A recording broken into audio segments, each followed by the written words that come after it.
Friends, today we are going to learn the first poem, Teenager's Prayer.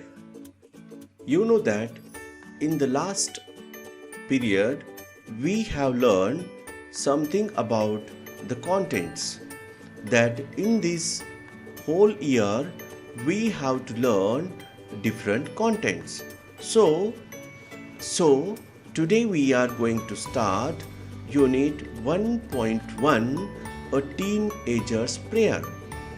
You know that, friends, you are going through the teen age. So this poem belongs to you and this is about you. मित्रांनो, मागच्या तासाला आपण या पाठ्यक्रमामधील वेगवेगळ्या content संदर्भात विचार केला. आज आपण या पाठ्यक्रमामधील पहिली कविता जी आहे 1.1 अ टीनएजर्स प्रेयर, ती आज आपण पाहणार आहोत. आता या teenagers prayer, you know that जर तुम्ही या टीनएजर्स प्रेयर या टायटलकडे जर पाहिलं तर तुमच्या लक्षात येईल की ही कविता कोणाची आहे, कोणासाठी आहे, ही नेमकी कोणी म्हटलेली आहे, कोणाची कविता आहे. तर ही जी कविता आहे ही कविता तुमच्या वयातील मुलांची आहे, म्हणून त्याला म्हटलेलं आहे अ टीनएजर्स प्रेयर. आता टीनएजर्स म्हणजे साधारणतः 18 वर्षापर्यंतची मुलं, म्हणजे जे 15 पासून तर ते 18-19 वर्षापर्यंतची मुलं, त्याला आपण टीनएजर्स असं म्हणतो, की ज्यामध्ये तुमचा समावेश आहे. इयत्ता 10वी मधील मुलांचा समावेश आहे, त्याला आपण टीनएजर्स असं म्हणतो. आणि ही जी कविता आहे ही कविता एका 10वीतल्या मुलाने म्हटलेली आहे. म्हणजेच काय, तर ही एक प्रेयर आहे. प्रेयर जर तुम्ही या कवितेच्या इथे तुम्हाला दिलेलं जर चित्र तुम्ही पाहिलं तर तुमच्या लक्षात येईल की ही जी कविता आहे ही जी मुलगी आहे ही मुलगी काय करते, तुम्हाला प्रेयर करताना दिसते. प्रेयर म्हणजे काय, तर प्रेयर म्हणजे आपण त्याला प्रार्थना असं म्हणतो. आणि मग कुठल्या प्रकारची प्रार्थना ही मुलगी करते, मग इथे चित्र जरी मुलीचं दाखवलेलं असलं तरी या वयोगटातील मुलगा असो किंवा मुलगी, या सगळ्यांना आपण काय म्हणतो, टीनएजर्स असं म्हणतो. म्हणून this poem is about the teenagers. You know that in this poem the teenagers they are praying to the god. You know that to whom we pray. आपण कोणाची बरं प्रार्थना करतो, आपण देवाची प्रार्थना करत असतो. म्हणून आपण असं म्हटलेलं आहे की a teenagers prayer. In this poem the teenager boy or the girl, she is praying to the God. Now what do she pray? ती काय बरं प्रे करते, कशाची प्रार्थना करते. तर मित्रांनो, तुम्हाला माहिती आहे की तुम्ही टीनएजर्स मध्ये प्रवेश केलेला आहे. तुम्ही आता कुमार वयोगटामध्ये आहात आणि या कुमारवयीन मुलांच्या भावविश्व एकदम वेगळं असतं.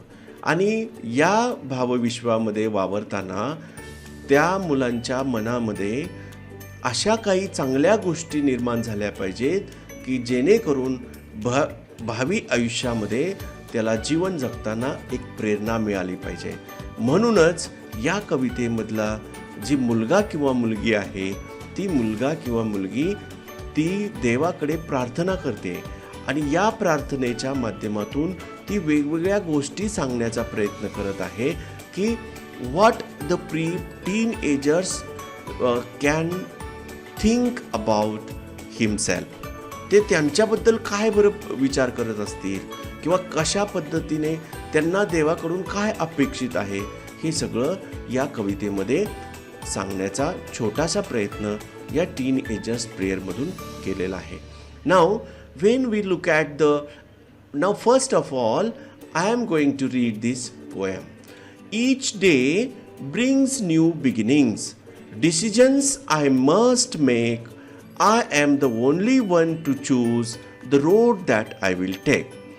I can choose to take the road of life that leads to great success, or travel down the darkened road that leads to the great distress.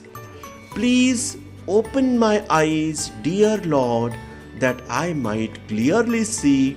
Help me stand for what is right. Bring out the best in me. Help, Lord, to just say no when temptations comes my way, that I might keep my body clean and fit for the life each day.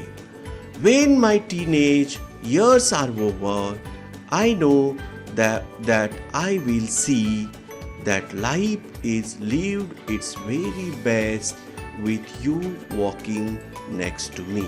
Now this poem, it has 1, 2, 3, 4, 5 and 6 stanzas.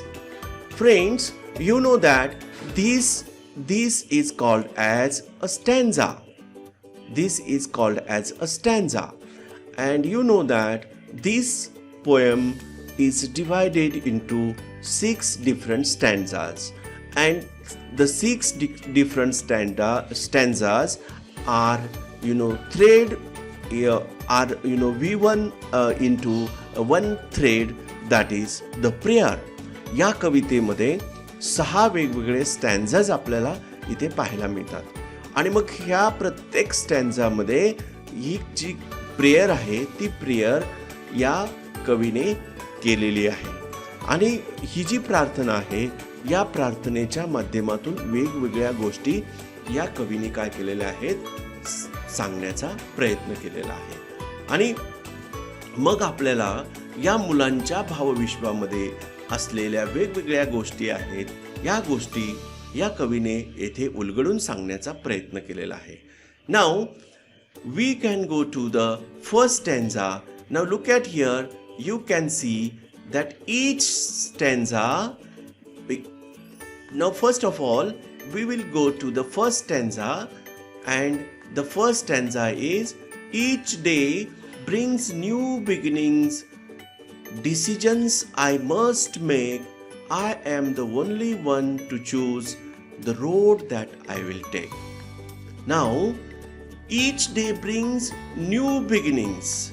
The poet here says that now every day is the new beginning for me. It's a new beginning for me. तो जो कवी आहे तो कवी इथे म्हणतोय की प्रत्येक दिवस हा माझ्यासाठी काय आहे, नवीन बिगिनिंग आहे. You know that beginning is, it means the start, that where we start. And when we have a hopeful mind in our body, we can think that each moment and each things, it looks like new for us. कवी इथे म्हणतोय की प्रत्येक दिवस आणि प्रत्येक क्षण हा आपल्यासाठी कसा असतो, नवीनच असतो. And beginning, each day brings new beginnings, decisions I must make. Now he says that now the decisions I have to make. Now the decisions, whatever decisions I am going to take in my life, I must have to take. Now the decisions will not take by the others. Now whatever I have to do, I have to do it myself. म्हणजेच काय, माझ्या जीवनाबद्दलचे सगळे निर्णय जे आहेत हे निर्णय मलाच घ्यावे लागणार. आणि म्हणून कवी इथे म्हणतोय, decisions I must make, I am the only one to choose the road that I will take. Now he says that I am the only person who is responsible of my future. कवी इथे म्हणतोय की मी हा कोण आहे, मीच माझ्या भविष्याचा शिल्पकार आहे. म्हणजेच काय, तर मी जो काही रस्ता निवडणार आहे तो रस्ता ते माझं फ्युचर असणार आहे. म्हणजेच याचा अर्थ काय, तर मी जो रस्ता निवडणार आहे तो माझ्या आयुष्याचा रस्ता असणार आहे. I am the only one to choose the road that I will take. You know that, friends, the path. You have to choose your path. What you want to in future. तुम्हाला भविष्यामध्ये काय व्हायचंय किंवा काय तुम्हाला निवडायचंय हे सगळं तुम्हालाच निवडावं लागतं. And if you think that your fathers will do this, it is not possible for. आणि जर तुम्हाला असं वाटत असेल की माझ्या आयुष्याचा निर्णय हे माझे पालक घेतील, तर ते चुकीचं आहे. The parents are not responsible for your life. Who is responsible for your life? You are the only responsible for your life. आणि कोण आहे तुमच्या भविष्यासाठी जबाबदार? तर तुम्हीच तुमच्या भविष्यासाठी जबाबदार आहात. Because you are going to take the decisions. तुम्ही तुमचे डिसिजन घेत आहात आणि तुम्हालाच डिसिजन घ्यावं लागणार आहे. म्हणून तुम्हीच तुमच्या फ्युचरचे जबाबदार आहात. Now in these 4 lines the poet he had very clearly explained that you must have to come out of your comfort zone. तुम्हाला कवीने इथे अतिशय क्लिअरली सांगितलेलं आहे की तुम्ही ज्या कम्फर्ट झोन मध्ये तुम्ही वावरत आहात, आता तुम्हाला त्या कम्फर्ट झोन मधून बाहेर यायचं आहे. आणि या कम्फर्ट झोन मधून तुम्ही जेव्हा बाहेर याल तेव्हाच तुम्ही काय करू शकाल, तुमच्या आयुष्याचे निर्णय तुम्ही घेऊ शकाल. Now in the next stanza, I can choose to take the road of life that leads to great success. Now the poet says that I can choose to take the road of the life. Now which road I have to choose? What road I have to choose? I have to choose the road of life. मला काय करायचंय, माझ्या जीवनाचा रस्ता निवडायचा आहे आणि I can choose to take the road of life that leads to the great success. That road will take you to the great success. जो रस्ता मला निवडायचा आहे तो रस्ता कुठे जाणारा असला पाहिजे? It will take you to the great success. तो तुम्हाला सक्सेस कडे घेऊन जाणारा असला पाहिजे. म्हणून कवी इथे म्हणतोय I can choose to take the road of life that leads to the great success, or travel down the darkened road that leads to the great distress. Now the poet here says that he shows us 2 things here. आपल्याला कवी या स्टॅन्झा मधून 2 गोष्टी दाखवतोय. तो 2 गोष्टी कोणत्या दाखवतोय? कवी इथे म्हणतोय की if I choose the proper road, it take me to the success, and if I choose the darkened road, the darkened road here it means the bad road. जर मी वाईट रस्ता निवडला तर त्याचा जो शेवट होणार आहे किंवा तो मला कुठे घेऊन जाणार आहे, to the distress, the worry and strains. तो मला माझ्या आयुष्यातल्या ज्या काळजी, चिंता आणि मला जे काही भविष्यात माझं जीवन जे अंधकारमय असणार आहे त्या जीवनाकडे घेऊन जाणार आहे. म्हणून मला काय करायचंय, चांगला रस्ता निवडायचा. I have to choose the way that leads to the great success.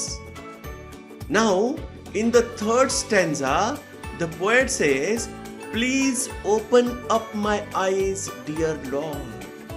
In the previous 2 stanzas, अगोदरच्या 2 स्टॅन्झा मध्ये कवीने आपल्याला वेगवेगळ्या 2 गोष्टी सांगितलेल्या आहेत की मला माझा रस्ता निवडायचा आहे.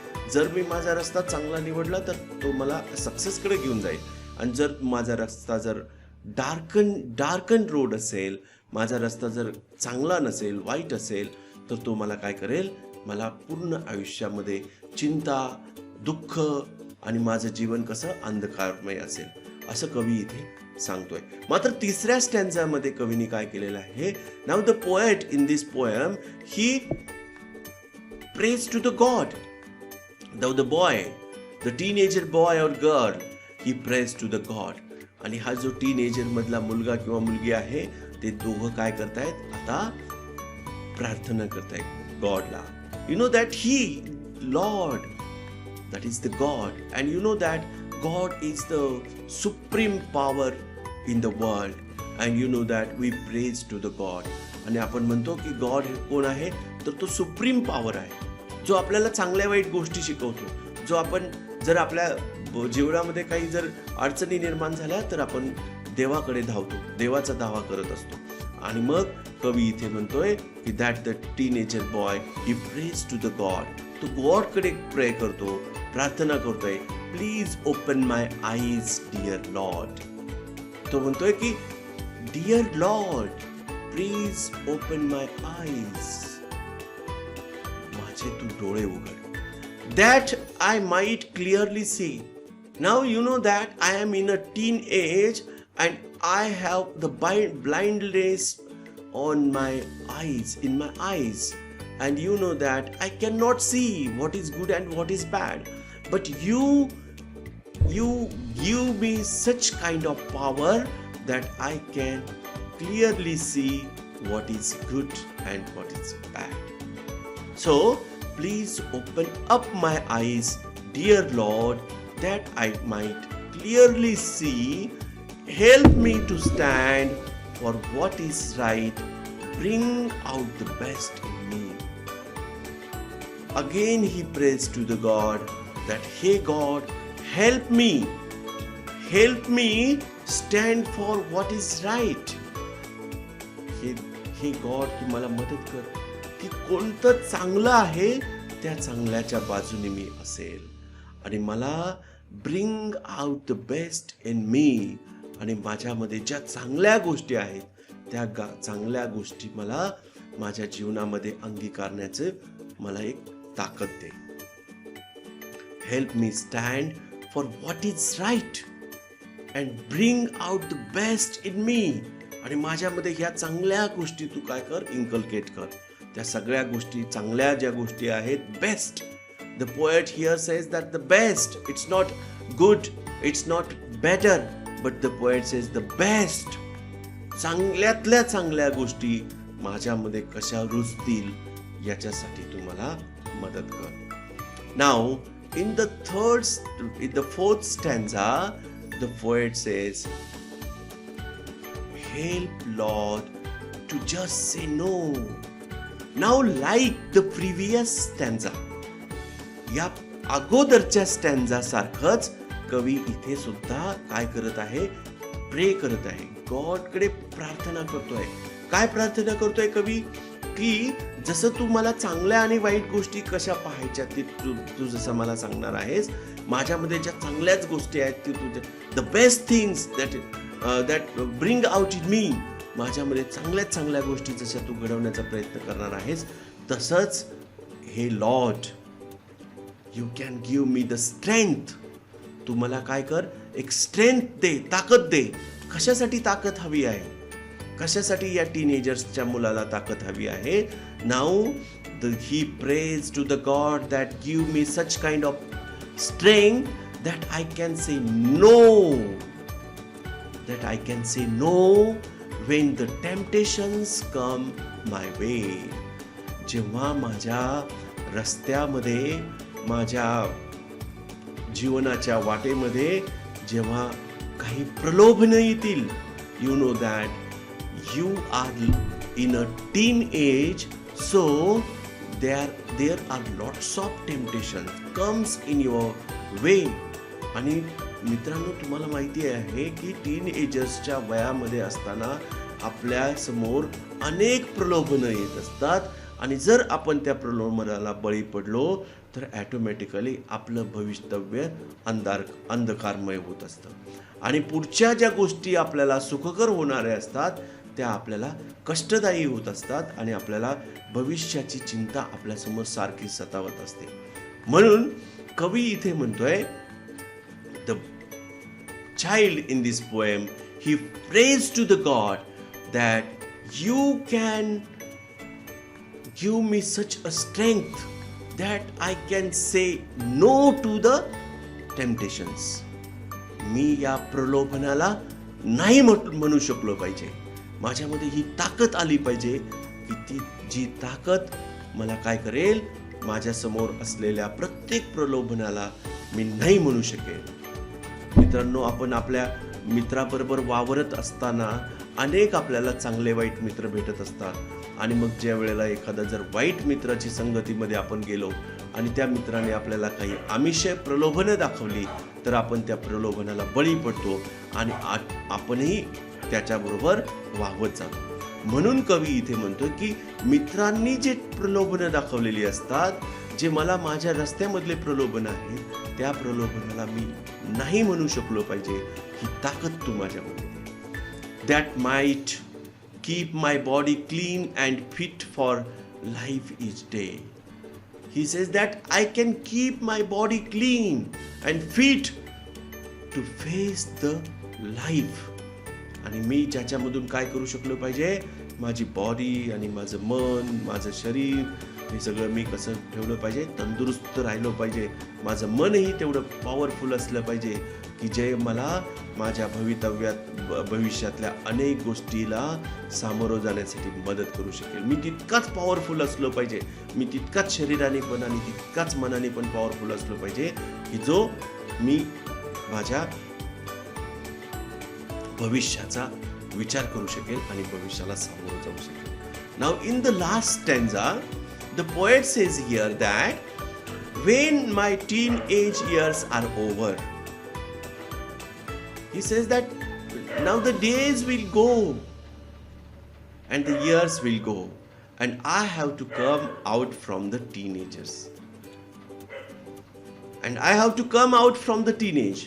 आणि जेव्हा मी त्या टीनएज मधून बाहेर येईल, when my teenage years are over, I know that I will see that life is lived its very best with you walking next to me. Now he says that he prays to the God that though I am praying to you here, though I am in a teenage, but I say that when my teenage years are over, you will be there to walk with me for my successful life. आणि कवी इथे म्हणतोय की तो मुलगा किंवा मुलगी teen age मध्ये असलेले मुलगा किंवा मुलगी हे इथे गॉडला म्हणतायत की हे देवा, मी तर यामधून तर आम्ही या टीन एज मधून बाहेर पडणार आहोत आणि ज्या वेळेला बाहेर पडू त्यावेळेला तू तिथे आमच्या बरोबर भवितव्याबरोबर कडे वाटचाल करत असताना तू सुद्धा आमच्या बरोबर असणार आहेस. When my teenage years are over, I know that I will see that life is lived its very best. आणि तेव्हा आमच्या लक्षात येईल की that we have lived the life very best. आणि आम्ही जे जीवन घालवलेलं आहे, आम्ही जे जीवन व्यतीत केलेलं आहे, आम्ही जसं आमच्या जीवनामध्ये पुढे पुढे जात आहोत, हे जीवन आमचं कसं आहे, बेस्ट आहे. And that life is lived its very best with you walking next to me. आणि त्यावेळेला you are also walking next to me. We will go, we will walk with together. आणि आपण दोघंही बरोबरच पुढे पुढे जात असणार आहोत. म्हणजेच मित्रांनो, या कवितेमध्ये या टीनेजर मध्ये असलेला जो मुलगा आहे, जो की तुमच्याच वयाचा आहे, तुमच्याच वयामधल्या मुलांच्या समोर असणारी प्रलोभनं आहेत, नाही म्हणण्याची ताकद तुमच्यामध्ये निर्माण झाली पाहिजे. प्रलोभनाला दूर सारून आपल्या आयुष्यामध्ये असलेलं चांगलं काय आहे आणि वाईट काय आहे हे निवडण्याची शक्ती तुमच्यामध्ये निर्माण झाली पाहिजे, ताकद तुमच्यामध्ये निर्माण झाली पाहिजे. अशी प्रार्थना हा टीन एज मधला जो मुलगा किंवा मुलगी या गॉडकडे करताना आपल्याला दिसत आहे. I hope that friends you have enjoyed this poem very well. Now if you like this poem, now subscribe our channel and try to follow the things whatever I have